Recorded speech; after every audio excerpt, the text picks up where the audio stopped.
Bismillah. Assalamualaikum warahmatullahi ta'ala wabarakatuh.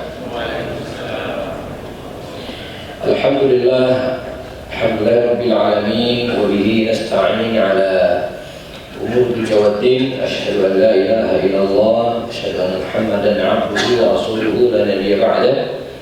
Allahumma salli ala hadzal nabiyil karim wa ala alihi wa sahbihi ajma'in. Rabbi shrah li sadri wa yassir li amri wahlul 'uqdatam min lisani yafqahu qawli. Hadirin dan hadirat para jamaah, Bapak Ibu sekalian jamaah Masjid Al-Hidayah, Perumahan Bukit Cimenggu City dan sekitarnya, kita kembali bersyukur kepada Allah Subhanahu wa taala pada malam hari ini dipertemukan kembali oleh Allah Subhanahu wa taala, khususnya ya setelah 41 hari kami ya, jamaah haji Kota Bogor Kloter 20 meninggalkan Kota Bogor ke Tanah Suci memenuhi panggilan Allah Subhanahu wa taala, dan baru balik 1 pekan lalu. Nah, jadi persis 1 pekan hari ini ya. Jadi kami mendarat di Soekarno-Hatta pukul 6 pagi ya, subuh di pesawat. Setelah itu seluruh jamaah diangkut ke embarkasi Bekasi ya, seluruhnya. Lalu kemudian di swab ya, dites seluruhnya ya, 408 orang, dan alhamdulillah ya, setelah itu diumumkan semuanya negatif corona ya.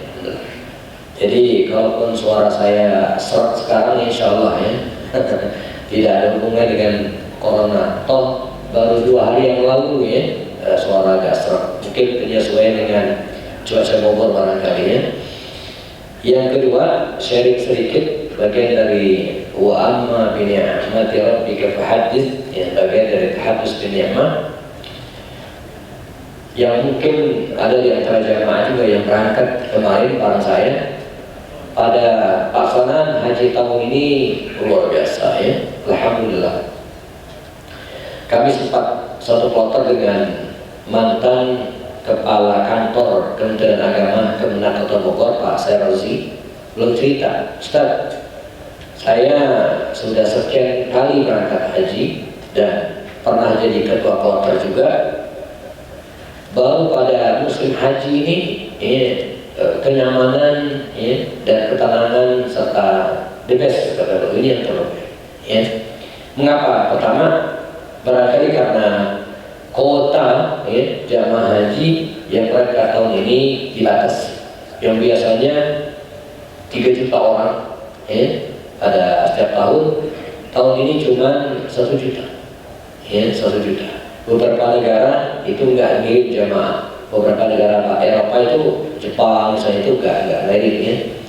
Indonesia sendiri ya, yang biasanya mengirim lebih dari 250.000 jamaah, terbanyak ya seluruh dunia, negara yang paling banyak mengirimkan jamaah. Nah, tahun ini cuma 100.051 orang ya. Jadi mestinya biasanya 250, ini cuma 100.000. Jadi nggak nyampe separuh, 40% ya. Kita di Bogor sendiri, Kota Bogor yang biasanya 900-an ya, tahun ini cuma 408 orang. Nah, jadi relatif nyaman ya, tawafnya juga tidak begitu berdesakan, wukuf juga rapi, melempar jumrah juga renggang gitu ya. Yang kedua, alhamdulillah pemerintah Arab Saudi yang terus belajar di tahun ke tahun, apalagi di setelah pandemi ya, memberikan fasilitas yang maksimal ya. Jamaah yang pernah berangkat barangkali wukuf di Arafah, mabit di Mina ya, itu pakai karpet ya. Nah, kami kemarin alhamdulillah selain AC pakai kasur. Jadi ada kasurnya, ada bantalnya, dan ada bonus selimutnya ya. Ini luar biasa ya. Jadi mabit di wukuf di Arafah maupun di Mina nyaman sekali ya. Belum lagi misalnya fasilitas makanan yang biasanya 2019 sebelumnya Sehari itu makannya cuma 2 kali. Nah, kami kemarin dapat 3 kali. Ya, sarapan, siang dan malam. Yang biasanya di Mina, ya, makannya itu ditaruh dari luar. Nah, kemarin masaknya di lokasi. Jadi nggak ada cerita telat makan siang ada. Ya, karena masaknya di tempat gitu ya, di luar biasa. Ditambah lagi yang menarik, ya, tahun ini berangkatnya itu khusus jamaah haji yang usianya 65 tahun ke bawah. Jadi yang 65 tahun ke atas, insya Allah tahun depan, insya Allah ya, karena kondisi sudah mulai normal. Jadi masih muda-muda gitu ya. Nah, ini yang bikin enak Ustadz ya. Jadi bimbingnya nggak repot ya, karena masih muda-muda semua ya. Jadi usianya 65 tahun ke atas. Ini luar biasa ya. Dan harapan kita tentu saja tahun depan pelaksanaan ibadah haji sudah kembali normal ya. Mungkin ya, ketika berada di tanah suci hanya orang Indonesia yang rajin ya, pakai masker gitu ya, rajin pakai masker. Orang lain ya, India, Pakistan, kemudian orang-orang Afrika itu jarang sekali yang pakai masker. Kita pakai masker. Sebab dari Indonesia ya, kita dibekali 4 dus masker, masing-masing 50, ada 200 masker. Kata dokter yang mendampingi, jangan ada jamaah yang bawa pulang masker ya. Jadi mesti dihabiskan di tanah suci. Jadi sehari itu bisa gantinya 3-4 masker gitu ya. Nah, artinya apa? Kondisi sudah mulai normal ya Allah ya. Walaupun di kita masih ada yang kalau dites ya, positif COVID gitu ya. Kalau dites kalau enggak ketahuan juga ya. Tapi di luar sana alhamdulillah kondisi sudah membaik. Tawaf sudah full normal ya, seperti biasa. Bahkan sejak beberapa hari lalu border Ka'bah ya, jadi yang memagari Ka'bah itu sudah dibongkar dan kita bisa mencium Hajar Aswad, kita bisa mengusap rukun Yamani, kita juga bisa sholat di Hijr Ismail insya Allah ya. Jadi kondisi sudah betul-betul mulai normal dan semoga kita berharap ini semakin baik. Karena itu ya, bagi jamaah teruslah ya, berniat bersungguh-sungguh untuk melaksanakan ibadah haji atau umrah paling tidak ya, karena jangan ada kekhawatiran lagi insyaallah. Jadi sudah mulai terkendali dan kemudian aman ya. Ya, seperti diinformasikan sebelum sholat maghrib tadi ya, nanti sampai pada isya seperti biasa kita akan lanjutkan ya, hari ini adalah serial kajian sejarah Rasulullah Sirat Nabawiyah. Kalau tidak salah chat saya dengan Pak Imam, pertemuan ke-31 kemarin ya, kita bahas Fathu Makkah ya. Kemudian sempat digantikan oleh Ustaz Habli Rabbi Waliyah ya, Habli Rabbi Waliyah. Sempat jadi murid saya, ngambil S2, S1 di Madinah, S2 di Sudan ya. Biasanya kalau saya berhalangan beliau yang menggantikan, masih mudah banget ya. Pada bulan lalu beliau yang menggantikan. Kalau tidak salah ya, saya sudah kasih materi dan beliau tinggal menyampaikan tentang Perang Hunain ya. Nah, pada kesempatan kali ini jamaah ya, kita akan bahas lanjutannya. Ini peta di depan Rasulullah, yaitu Perang Tabuk ya. Jadi ini serial yang sudah kita bahas mulai dari era Makkiyah ya, sebelum kenabian terus, lalu kemudian hijrah ke Madinah. Ini pernah kita bahas semua ya. Perang Badar, Uhud, Khandaq, Hudaybiyah, Khaybar, Mu'tah, Fathu Makkah, terakhir ya Perang Hunain, Taif. Dan sekarang kita Perang Tabuk. Udah di akhir-akhir ya, udah di akhir-akhir. Nah, setelah ini ada 2 pembahasan penting lagi, yaitu Haji Wada dan wafatnya Rasul. Ya. Jadi Haji Wada itu pertemuan berikutnya, lalu wafatun Nabi, wafatnya Rasulullah itu butuh satu sesi tersendiri. Nah, beres gitu kan, maka kita UAS, ujian akhir selesai. Selesai ya. Jadi kalau dihitung sekitar 36 kali pertemuan ya, sekitar 35 atau 36 kali pertemuan, 18 kali 2 lama juga kita ya. Jadi 36 bulan. Ya berapa tahun Pak? 3 tahun ya, insya Allah. Ya kuliah memang 3 tahun Pak kuliahnya. Kuliah 3 tahun memang. Dia 3 itu ya. 3 tahun. Nah jadi kita tersisa 2 kali sesi lagi ya tentang haji wada, dan insya Allah bersyukur sekali ya saya ya relatif insya Allah bisa menyampaikan dengan baik ya pengalaman haji kemarin paling tidak yang kita berusaha untuk betul-betul contoh Rasulullah gitu ya, mulai dari tarbiyah, kemudian kita ngambil nafasani ya, dan pokoknya kita nabda bima bada Rasul ya, jadi kita betul pengen ini berhaji sebagaimana Rasul walaupun dalam pelaksanaan haji tentu saja ada tingkatan-tingkatannya, ada yang persis seperti Rasul ya, ada yang tidak persis tapi lebih utama ya, ada yang tidak persis tapi sah. Jadi pelaksanaan haji itu memang begitu ya. Misalnya tarwiyah ya, itu kalau kita ngambil tarwiyah sebelum wukuf di Arafah itu nyontoh Rasul, tapi kalau nggak tarwiyah sah, boleh boleh ya.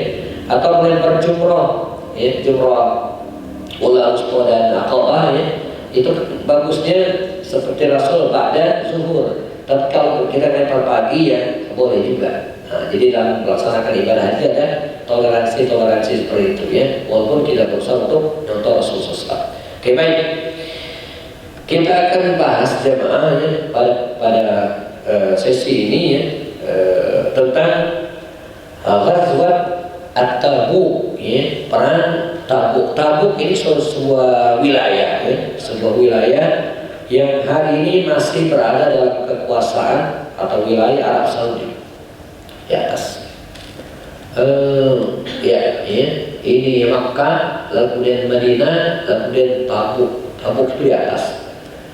Saya dengar kalau musim dingin ya, misalnya di bulan Desember akhir atau awal Januari, Tabuk itu turun salju, ya, karena posisinya di atas lebih dingin daripada Madinah. Kalau Madinah ya sesekali. Saya pernah ketika musim dingin umroh berangkat dari Madinah menuju ke Mekah, itu di pinggir jalan itu ada seperti kapas putih-putih ya, salju ada gitu ya. Tapi kalau di Tabuk itu gede-gede betul-betul salju gitu ya, jadi lebih dingin.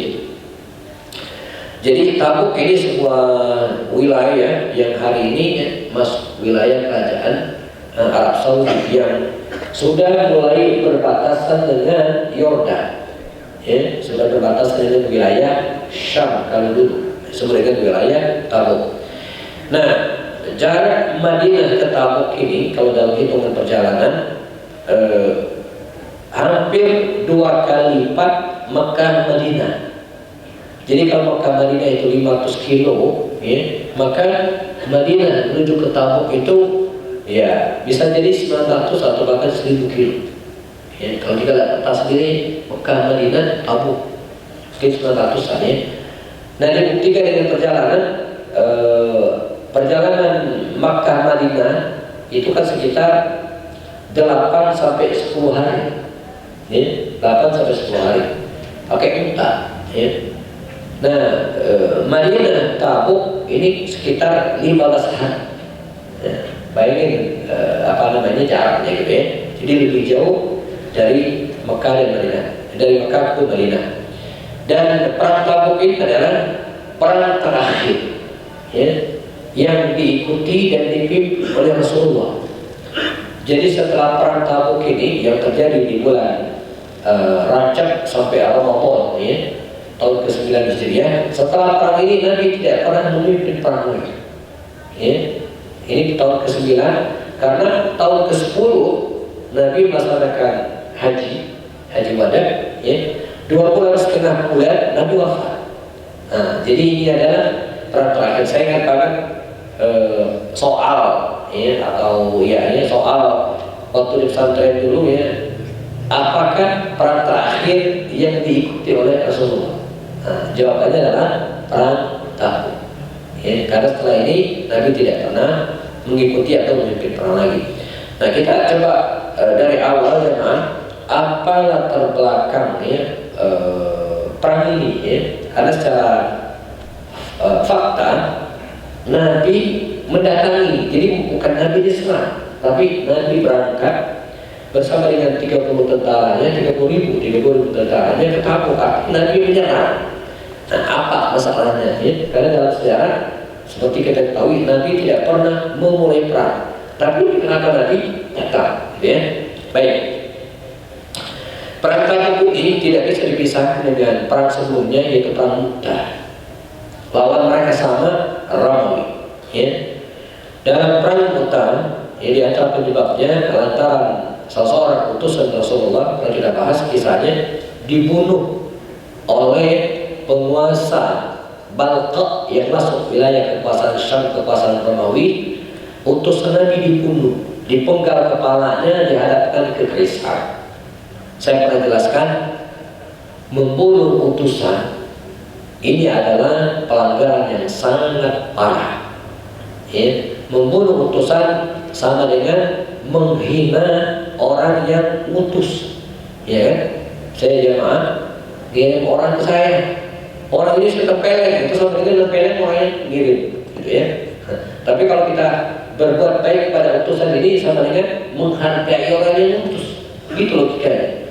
Dan saya pada cerita bagaimana dalam banyak peperangan pemicunya bisa jadi karena dihina utusan. Makanya Umar bin Khattab itu ya, setiap kali menerima utusan baik dari Romawi maupun dari Persia, beliau memperlakukan dengan sangat baik. Ya, ketika datang utusan dari Persia misalnya menghadap Umar bin Khattab, dan kemudian setelah urusan selesai kata Umar apa? Antarkan utusan ini ila aqsal Madinah, sampai keluar Madinah, dan pastikan dia aman, nggak boleh diganggu. Ya. Pernah 2 orang utusan Nabi palsu Musailamah Kadzab, ya, Musailamah Kadzab menghadap Rasulullah. Ketika diinterogasi oleh Rasulullah, apakah anda ala dini Musailamah, satu agama murtad bersama Musailamah? Kata 2 utusan ini, iya. Wallahi, kata Rasul demi Allah, andai kami tidak dilarang membunuh utusan, la qataltuhuma, saya akan membunuh kalian. Tapi nggak boleh. Nah, ini utusan Nabi dibunuh, dan terjadilah perang Mu'tah, ya, di bulan Jumadil Awal dan Jumadil Akhir tahun ke-8 Hijriah. Pernah kita bahas, ya. Nah, dalam perang Mu'tah ini jamaah kaum muslimin menang, Romawi kalah. Nah, kekalahan pasukan. Nah, jadi berita kekalahan pasukan Romawi dalam perang Mu'tah tersebut, Allah, ini mengguncang Romawi, karena Romawi waktu itu satu di antara 2 negara andaya selain Persia. Ya, jadi selain Persia ada kerajaan Romawi. Bahkan kala itu ya, Romawi ini bisa disebut sebagai negara adidaya yang menguasai Eropa bagian timur, ya, Konstantinopel. Kita tahu ceritanya, ya, besar sekali, ya.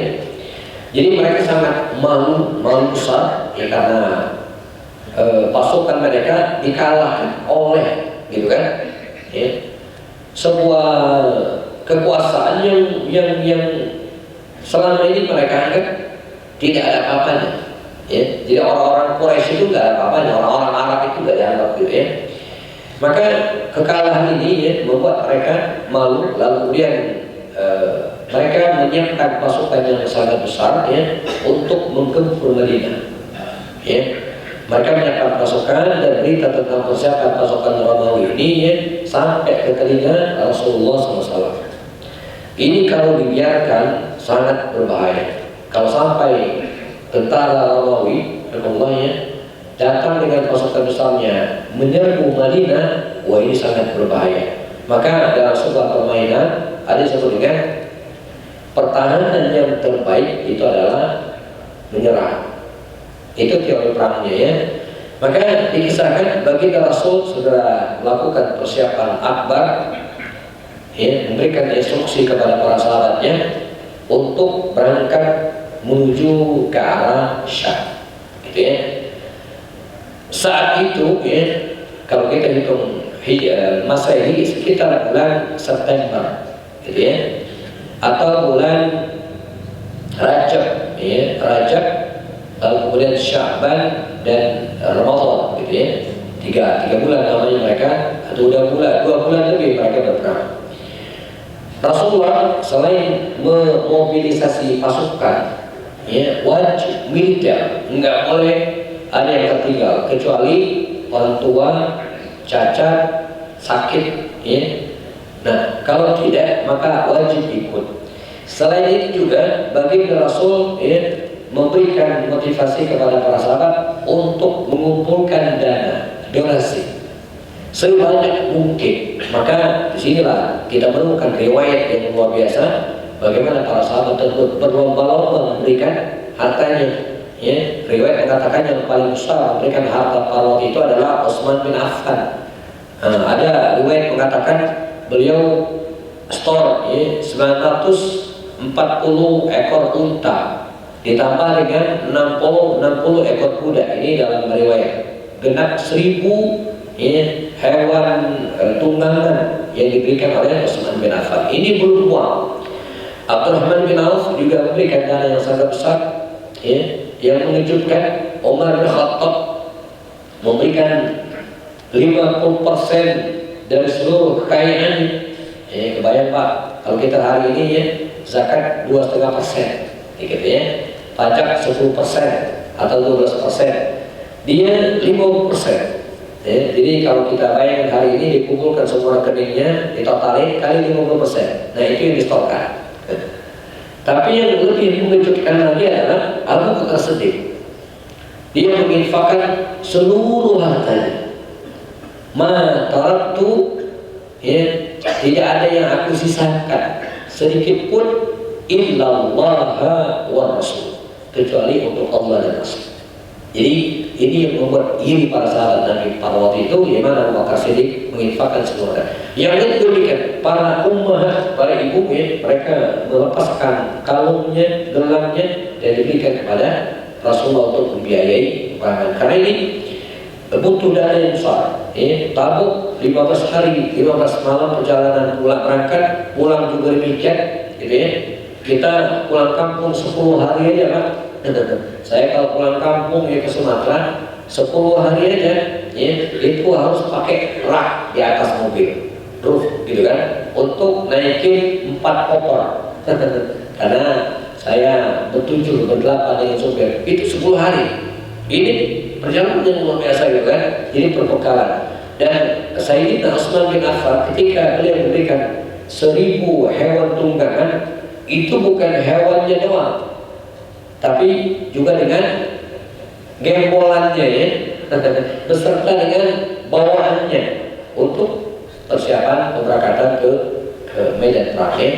Maka berangkatlah sekitar 30.000 prajurit menuju ke Tabuk. Nah, ini menarik, adalah Ali bin Abi Thalib yang juga pengen berangkat tapi dilarang oleh Rasul. Ya, Ali tidak jadi berangkat dan beliau sempat diomongin, ya, oleh netizen waktu itu, ya, oleh para orang-orang munafik, ya, dengan mengatakan bahwa Ali ini tidak dianggap oleh Rasul. Ya, justru kata Rasul sebaliknya. Ya Ali, kata Rasulullah, ya, tidakkah engkau ridha jika engkau, ya, seperti Harun di mata Musa? Ya, engkau di sisiku seperti Harun di mata Musa. Bagaimana Nabi Musa AS ketika berangkat ke Tursi dan menghadap Allah Subhanahu Wa Taala, dia memisahkan Harun untuk memimpin umatnya. Ini yang kemudian membuat Ali tahu, mengerti tujuan baginda Rasulullah SAW. Nah, bagi kalangan Syiah ini menjadi pintu masuk tersendiri bagi mereka. Bagaimana Rasulullah dianggap ketika dia mengatakan bahwa posisi Ali seperti Harun di mata Musa, berarti dia adalah pengganti Rasulullah. Nah, jadi bagi orang-orang Syiah ini sebagai dalil bahwa pengganti Rasulullah setelah beliau wafat adalah Ali bin Abi Thalib, bukan Abu Bakar, Umar dan Utsman. Padahal maksudnya bukan itu, ya. Dan berangkatlah mereka dengan keadaan yang sangat sulit sehingga pasukan disebut dengan Jaisul atau Jaisul Usrah, pasukan yang kesulitan. Dihitungnya 18 orang itu kalau dikalkulasikan secara proporsional itu mendapatkan jatah 1 ekor unta. Jadi artinya apa? Enggak bisa naik unta semua gantian gitu ya, atau unta digunakan untuk membawa beban barang gitu ya. Maka kata mereka dan dikabarkan mereka sempat tiba di lembah Hijr yang kemudian hari ini menjadi tempat wisata ya, tempat wisata walaupun tidak dianjurkan. Sisa-sisa kaum Samud dulu ya, di mana Allah menghancurkan mereka, sekarang masih ada sisa-sisanya ya. Dan Nabi melarang untuk stay di tempat tersebut dan mempercepat perjalanan. Kata Rasul ya, tidak boleh berhenti lama, tidak boleh bermukim di tempat di mana Allah pernah menghancurkan suatu kaum. Kita nggak boleh stay di situ. Makanya antara Musdalifah dan Mina, ya, kalau kita lihat tembok sebelah kanan ya, itu ada sebuah lembah, namanya lembah Muhaisir. Ya, di situ tidak boleh ditempatin, tidak boleh dibikin tenda, tidak boleh ditanamin dan dibiarkan kosong, bahkan ya, tidak dianjurkan untuk didatangi lembah Muhaisir di Musdalifah. Ini berkata dengan Mina. Mengapa? Karena disitulah dulu Allah menghancurkan pasukan Abrah yang ingin menghancurkan Ka'bah. Ya, mereka berkumpul di situ ketika akan berangkat menuju Makkah untuk Ka'bah. Allah mengirimkan kepada mereka tayran ababil dan dihancurkan di situ. Maka Rasulullah melarang kita bikin tenda bermukim di tempat tersebut karena Allah telah menghancurkan mereka di sana. Demikian juga dengan Madain ya, atau Hijr, di mana kaum Samud dulu dihancurkan oleh Allah Taala, yang tidak bisa dicegah karena tempat tersebut menyisakan sejarah. Ya tetap ada yang berkunjung. Bahkan pemerintahan Saudi hari ini ya, sudah bahkan memberikan fasilitas untuk mengunjungi tempat tersebut. Karena Saudi sekarang sedang berbenah. Kalau dulu mereka mengandalkan ya, ekonominya dari minyak, dan sekarang minyak ngejeblok turun, maka mereka mulai melirik pariwisata. Jadi beberapa tempat wisata di Arab Saudi itu sedang dibangkitkan ya, untuk menambah income negara tersebut ya. Termasuk diantaranya Madain atau lembah Hijr, sisa-sisa kaum Samud dulu dihancurkan oleh Allah SWT. Setelah melakukan perjalanan 15 hari 15 malam jemaah, tiba Rasulullah di Tabuk ya.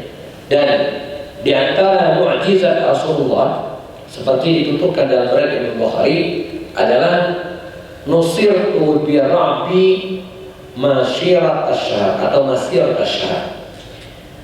Saya ditolong oleh Allah, kata Rasul ya, dengan apa? Menanamkan rasa takut dalam diri musuh. Masyirat asy-syahr, walaupun perjalanan masih sebulan lagi. Jadi begitu mendengar pasukan 30.000 tentara kaum muslimin datang ke arah mereka, maka pasukan Romawi yang berada di Damaskus yang jumlahnya tidak kurang dari 200.000 tadinya mengurungkan niatnya dan tidak jadi menyerang Madinah. Jadi ini perang Pak agak kurang asyik, anti klimaks. Jadi seru di awal gitu kan, pas sudah nyampe musuhnya gak ada. Bukan. Jadi ibarat cerpen itu kan begini, seru gitu kan, tahu blek gitu. Jadi anti klimaks. Namun Rasulullah SAW ya, sebagai pemimpin pada waktu itu ya, tetap membuat base camp gitu kan, membuat tenda di Tabuk tersebut selama 20 hari. Dan kemudian beliau mendatangi kabilah-kabilah. Ada kabilah Ailah, ada kabilah Jarba, ada Adus, ada Quraisy. Didatangi oleh Rasulullah dan diajak Rasulullah. Maka resmilah wilayah Tabuk tersebut ya, menjadi milik kaum muslimin, diislamkan oleh Rasulullah. 20 hari lamanya Rasulullah berada di tempat ini, dan Anas bin Malik yang ikut serta dalam perang ini meriwayatkan, dulu ketika berada di Tabuk 20 hari lamanya kami menjama dan mengqashar salat. Kali itu dalam mazhab Maliki ya, sebagai mazhab Ahlul Madinah, beliau berpendapat selagi indas safar, dalam perjalanan, kan min ayyam, berapa hari pun dia kalau dalam perjalanan, maka boleh menjamak dan mengqashar salat. Ini safar. Berapapun perjalanan, selagi dia dalam kondisi safar. Saya misalnya datang ke Pontianak atau kemana lah seminggu, maka selama seminggu itu saya perlu menjamak dan mengqashar salat saya dalam mazhab Maliki. Tapi berbeda dengan mazhab Syafi'i. Dalam mazhab Syafi'i jatahnya cuma 3 hari.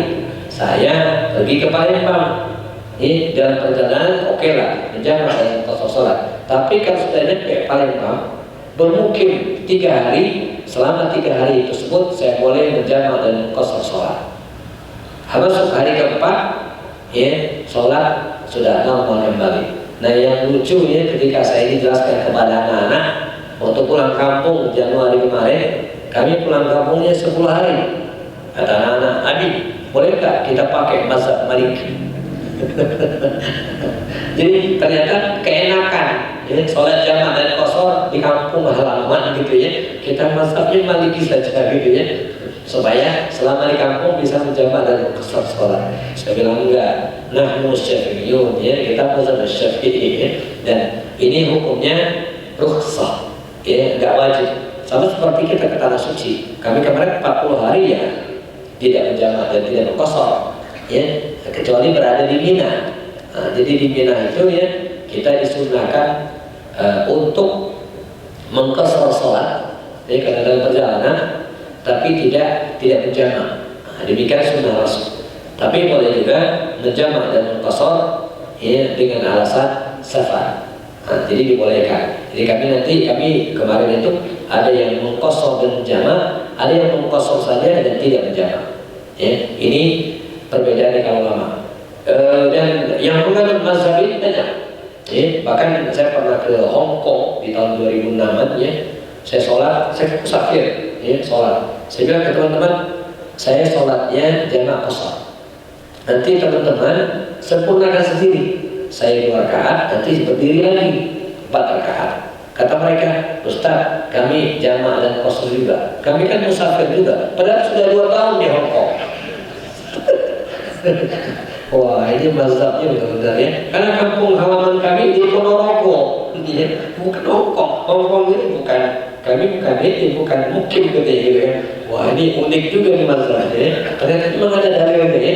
Nah, satu hal yang menarik jemaah, dalam perang Tabuk selama berada di Tabuk ini ada peristiwa menarik. Pernah di satu subuh Rasulullah SAW atau kaum muslimin sholat dilakukan,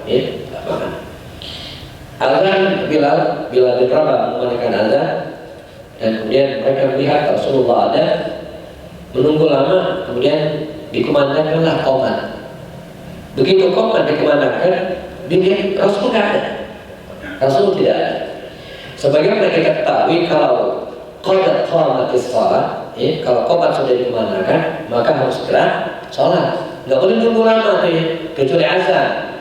Jarak azan menuju sholat lama nggak masalah, dicegah dengan kegiatan lain nggak masalah. Tapi kalau sudah qomat nggak boleh lagi itu, harus segera qomat, harus segera sholat. Maka ketika dilihat Nabi nggak ada, gitu kan? Di antara 30.000 orang nyari Rasulullah kan sudah juga. Maka berdirilah Abdurrahman ibn Auf menjadi imam. Wa ammal muslimin, dia imami kaum muslimin. Setelah 1 rakaat kemudian Nabi menyusul datang masbuq. Jadi Nabi itu pernah masbuq, tapi sekali. Masalahnya kita berkali-kali gitu Jangan bilang masbuq, kan Nabi juga pernah masbuq. Iya, tapi sekali gitu kan masbuqnya. Nabi juga kembali dari perang Khaybar itu pernah kesiangan. Kita pernah ceritakan subuhnya gitu begitu bangun matahari udah terik gitu maka Nabi sholat bersama dengan para sahabat. Faman idza nasiya hadukum atau idza nama aw nasiya hadukum, jika seseorang ketiduran atau lupa, fasholli idza dzakara, salat ketika ingat. Jadi Nabi itu kesiangan, tapi sekali doang. Kita sahabat subuh gitu jadi masalah. Ini peristiwa yang menarik. Pulanglah Rasulullah bersama dengan para sahabat setelah 20 hari bermukim di Tabuk gitu kan, dan tiba kembali ke Madinah Al-Munawwarah. Ada beberapa peristiwa yang terjadi, kita tambahkan dikit. Walaupun Rasulullah sudah memberikan instruksi agar seluruhnya ikut perang kecuali orang yang berhalangan, tapi ternyata ada sekitar 80 sampai 100 orang tidak ikut. Ya, dan satu persatu jemaah oleh Rasul mereka yang tidak ikut itu ditanya, kenapa nggak ikut? Ini manajemen. Ya, ini disebut dengan manajemen. Jadi kalau kita punya karyawan misalnya atau punya komunitas, kemudian lama tak datang, tanya ini Pak, kenapa dia tidak datang? Gitu ya. Atau bahkan Rasulullah ketika dia sholat dan melihat para sahabat 1-2 hari tidak ke masjid, itu disamperin Pak ke rumahnya, kenapa tidak ke masjid? Jangan kita sakit. Makanya sunnahnya kan begitu salam kita menghadap ke jamaah, melihat siapa yang tidak hadir. Jangan biarkan 2 minggu nggak datang ke masjid, samperin di WA kan, kok nggak kelihatan ya ke masjid. Nah, Rasulullah juga demikian, dipanggil satu-satu ya, mereka yang tidak ikut perang tersebut. Masalahnya apa? Orang-orang munafik yang tidak ikut perang ini punya berbagai alasan ya. Ada yang pusing, ada yang biasanya alasan kita nggak datang apa biasanya nggak punya duit gitu ya. Oke, macam-macam. Nah, ada 3 orang sahabat Nabi yang juga tidak ikut perang, Ka'ab bin Malik, Murarah bin Rabi' dan Hilal bin Umayyah. 3 orang ini menghadap baginda Rasulullah, ditanya oleh beliau, kenapa kalian tidak ikut berangkat ke Tabuk? Ka'ab bin Malik dan kawan-kawan ini jamaah para sahabat Nabi yang mulia, mereka orang yang soleh ya. Mereka tidak punya alasan untuk tidak berangkat. Sakit tidak, nggak punya dana, yang lain juga nggak punya dana, berangkat juga gitu kan? Tidak ada alasan.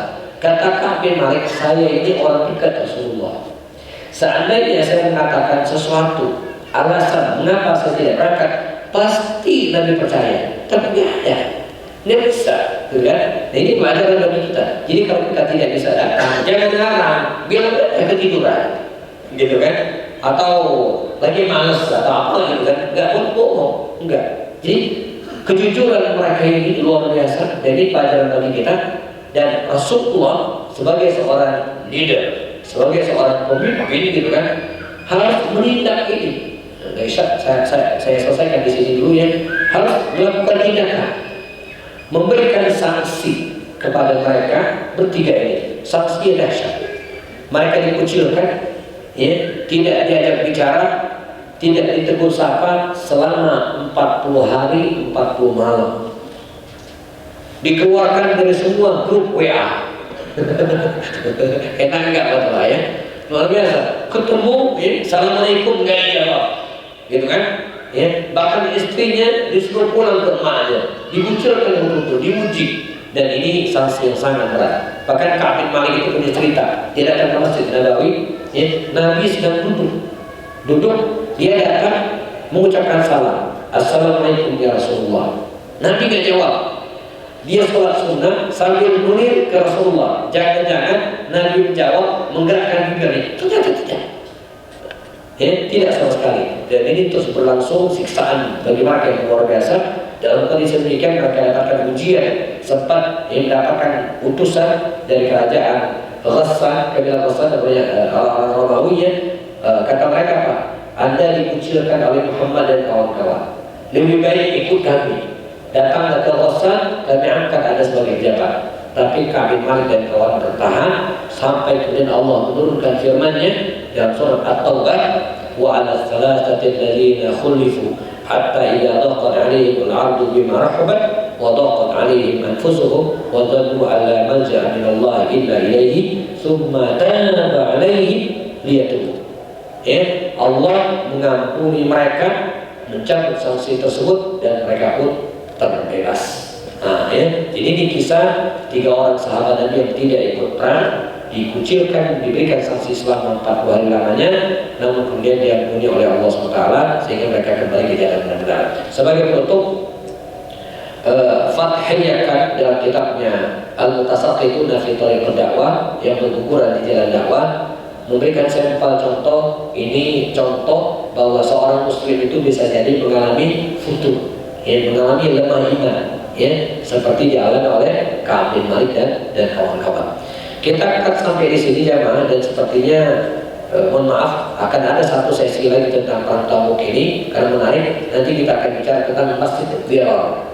Masjid Dirar, ya. Jadi selain Masjid Quba, mereka juga bikin Masjid Dirar, orang-orang munafik oleh Rasul dihancurkan. Nanti kita akan bicara juga wafatnya Abdullah bin Ubay bin Salul, ya, orang munafik itu, dan ini sempat bikin konflik, ya, apakah disolatkan atau tidak, serta beberapa peristiwa yang lainnya, insyaallah. Sudah waktu isya, kita siap-siap melaksanakan sholat berjamaah. Jazakumullah khairan, dan sempurnakan dengan kafaratul majlis. Subhanakallahumma bihamdika, asyhadu an la ilaha illa anta, astaghfiruka wa atubu ilaik. Assalamualaikum warahmatullahi wabarakatuh.